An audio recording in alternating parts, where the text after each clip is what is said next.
சொல்றாங்க ஓரணியில் தமிழ்நாடு என்று திமுக கும்பல் போது. No no no no no no, எங்கள் அண்ணன் விஜய் அணியில் தமிழ்நாடு.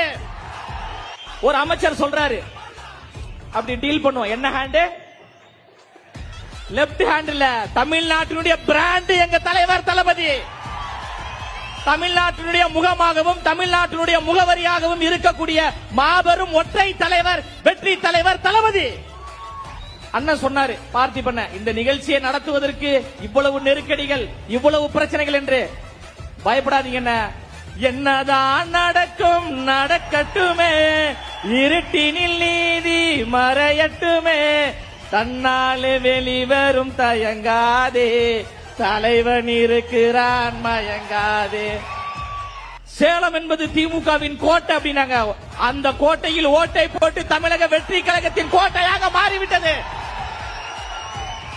இனி சேலம் என்றால் தமிழக வெற்றி கழகம், இனி சேலம் என்றால் எங்கள் அண்ணன் பார்த்திபன் என்கின்ற ஒரு நிலையை உருவாக்கி இருக்கிறோம். சாதாரண கூட்டம் கிடையாதுங்க, தளபதியின் புலி கூட்டமாக நாங்க தயாராக இருக்கிறோம். ரசிகர்கள் கூட்டம் சொல்றீங்களே, தெம்பு இருந்தா, திராணி இருந்தா, துணிச்சல் இருந்தா வாருங்கள். சமூக நீதியை பத்தி பேசுவோம், சமத்துவத்தை பத்தி பேசுவோம், ஜனநாயகத்தை பத்தி பேசுவோம், அண்ணல் அம்பேத்கரை பத்தி பேசுவோம், பெரியாரை பத்தி பேசுவோம். முடிஞ்சால் என்ன வெற்றி பெற்றுங்க பாத்துருவோம். நாங்கள் ரசிகர் கூட்டம் அல்ல, இந்த தமிழ்நாட்டில் மிகப்பெரிய ஆட்சி மாற்றத்தை உருவாக்கக்கூடிய கூட்டம்.